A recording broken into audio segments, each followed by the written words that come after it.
सन 1761 पानीपत का मैदान और सामने खड़ी थी भारत की सबसे बड़ी सेना। 80,000 मराठे, लेकिन फिर भी हार।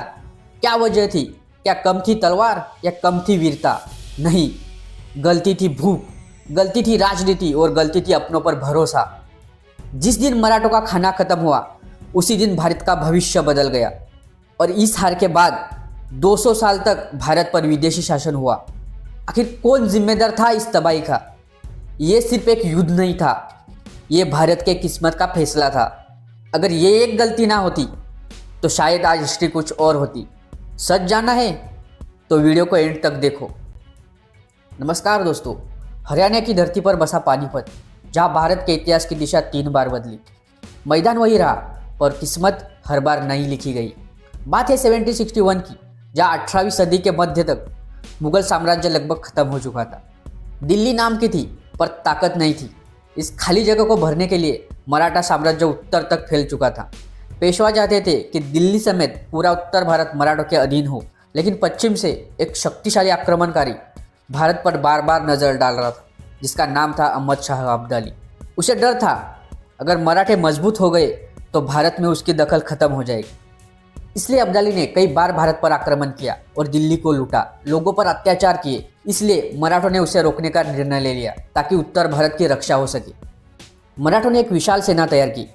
सेना का नेतृत्व कर रहे थे सदाशिवराव भाऊ पेशवा और उनके साथ थे पेशवा के उत्तराधिकारी विश्वासराव। मराठा सेना दक्षिण भारत से चलकर हजारों किलोमीटर दूर उत्तर भारत तक पहुंची।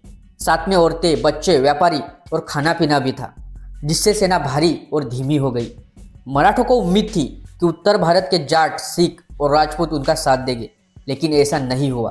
जाट और सिख पिछड़ गए, राजपूतों ने भी साथ देने से साफ मना कर दिया। वही अब्दाली को स्थानीय साथ मिल गया। नजीब-उद-दौला और शुजा-उद-दौला ने उनका साथ दिया।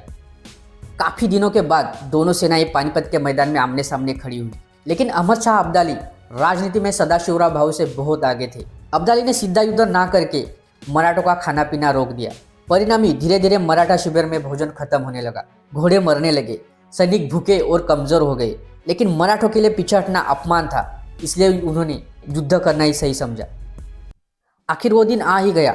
मकर संक्रांति की ठंडी सुबह, नगाड़े बजे, तलवारें चमकी और इतिहास का सबसे बड़ा भयानक युद्ध शुरू हुआ। शुरुआत में मराठों ने जोरदार हमला किया। उनकी तोपें और घुड़सवार अफगान सेना को पीछे ढकेलने लगी। थोड़ी देर के लिए तो ऐसा लगा कि मराठों की जीत पक्की है, लेकिन ऐसा नहीं हुआ।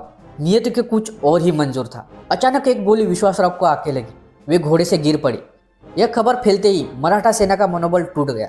सदाशिवराव भाऊ खुद मैदान में कूद पड़े, लेकिन अब्दाली ने अपनी आरक्षित सेना एक साथ छोड़ी। भूखी और थकी मराठा सेना ज़्यादा देर टिक नहीं सकी। दोपहर तक युद्ध नरसंहार में बदल गया। हजारों मराठा सैनिक मारे गए, बहुत से युद्ध के बाद पकड़कर मारे गए। सदाशिवराव भाऊ वीरगति को प्राप्त हो गए। कहा जाता है कि युद्ध इतना भयानक हुआ था कि पानीपत का मैदान कई दिनों तक लाशों से भरा था। पानीपत की मिट्टी का कलर लाल हो गया था। उसके बाद अब्दाली जीत गया, लेकिन उसकी सेना बुरी तरह से टूट चुकी थी। वह दिल्ली में ज़्यादा देर तक नहीं रुका, वह अफगानिस्तान लौट गया। परिणामी मराठों की हार हुई। मराठों के हारने के कारण बहुत से हैं। उनमें से एक है खाने की भारी कमी, स्थानीय लोगों का साथ ना होना, राजनीतिक गलती, भारी तोपखाने और घुड़सवार, उत्तर भारत की राजनीति को कम समझना। परिणामी युद्ध में दोनों सेना मिलाकर 1 लाख लोग मारे गए। इसलिए पानीपत का युद्ध इतिहास का सबसे बड़ा भयानक युद्ध माना जाता है। वीडियो एंड तक देखने के लिए धन्यवाद।